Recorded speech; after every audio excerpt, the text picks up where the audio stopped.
क्या आप जानते हैं कि दुनिया की सबसे iconic luxury car brand Jaguar एक समय लगभग खत्म होने वाली थी, और इसे बचाया किसने? एक इंडियन कंपनी, टाटा मोटर्स ने। वही कंपनी जिसने हमें अफोर्डेबल टाटा नैनो दी। लेकिन सोचिए, जैगुआर जिसे टाटा ने बचाया था, अब इतनी स्ट्रगल कर रही है कि वो इंडियन मार्केट से लगभग गायब हो गई है।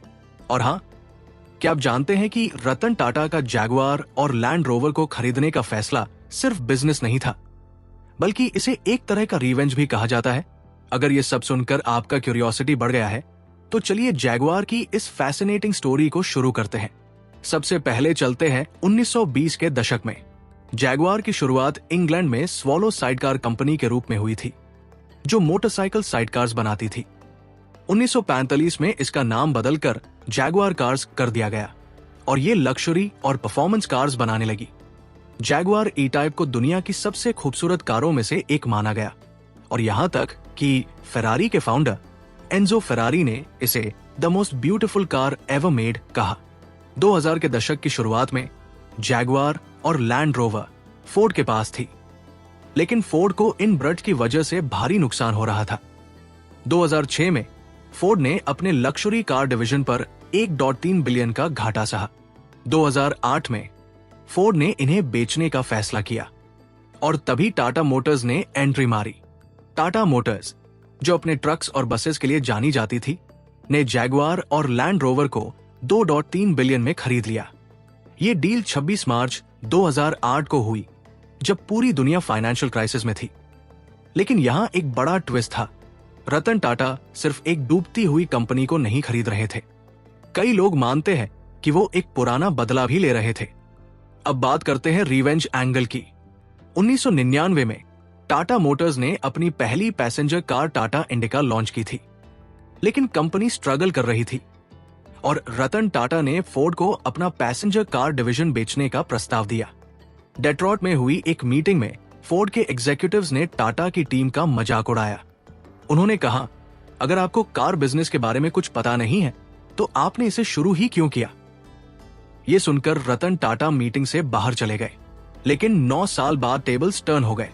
फोर्ड कर्ज में डूबा हुआ था, और टाटा मोटर्स ने जैगुआर और लैंड रोवर खरीद लिए।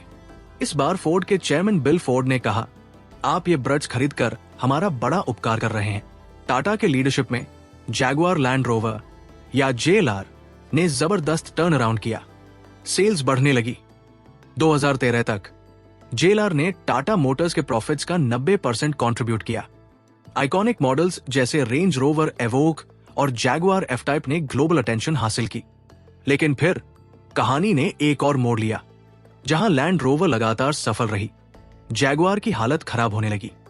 इलेक्ट्रिक व्हीकल्स EVs के राइज, इकोनॉमिक चैलेंजेस और पुअर प्रोडक्ट प्लानिंग ने जैगुआर को मुश्किल में डाल दिया। जैगुआर ने award winning electric SUV Jaguar I-Pace launch की, लेकिन टेस्ला जैसे ब्रड से कंपटीशन नहीं कर पाई। इंडिया में तो जैगुआर लगभग गायब ही हो गई। ऐसा क्यों? इंडिया में लग्जरी कार मार्केट पर German giants Mercedes Benz, BMW और Audi का कब्जा है। 2023 में मर्सिडीज बेंज ने इंडिया में 16,000 यूनिट्स बेचे, जबकि जैगुआर कुछ 100 कारें ही बेच पाई। High import duties, local assembly की कमी और पुअर आफ्टर सेल्स सर्विस ने जैगुआर को प्राइस सेंसिटिव इंडियन मार्केट में टिकने नहीं दिया। ग्लोबली भी जैगुआर की सेल्स में भारी गिरावट आई। 2022 में जैगुआर ने सिर्फ 60,000 यूनिट्स बेचे, जबकि 2018 में ये आंकड़ा 178,000 था। हाल ही में JLR ने घोषणा की कि जैगुआर 2025 तक पूरी तरह इलेक्ट्रिक ब्रांड बनने की कोशिश करेगी, ताकि अपनी स्थिति सुधार सके। अब बात करते हैं लीडरशिप और गवर्नेंस की। टाटा मोटर्स की ग्रोथ रतन टाटा की विजन का उदाहरण है। लेकिन क्या आप जानते हैं कि पॉलिटिकल स्टेबिलिटी का भी उद्योगों पर बड़ा असर पड़ता है? जिन स्टेट्स में स्ट्रॉन्ग गवर्नेंस और प्रो बिजनेस पॉलिसीज होती है, वहां मैन्युफैक्चरिंग तेजी से बढ़ती है। उदाहरण के लिए गुजरात, जहां बीजेपी लीडरशिप में टाटा मोटर्स ने मैसिव इन्वेस्टमेंट किया। 2008 में टाटा नैनो की फैक्ट्री वेस्ट बंगाल से गुजरात शिफ्ट हुई, और आज गुजरात एक बड़ा ऑटोमोटिव हब बन गया है। इसी तरह तमिलनाडु, जिसे AIADMK और DMK सरकारों की कंसिस्टेंट इंडस्ट्रियल पॉलिसीज के लिए जाना जाता है, ने ऑटो सेक्टर में तेज ग्रोथ देखी है। ऐसी पॉलिटिकल पार्टीज जो infrastructure, ease of doing business और इन्वेस्टमेंट पॉलिसीज पर ध्यान देती है, वे टाटा मोटर्स जैसे बिजनेसेस की सफलता में अहम भूमिका निभाती है।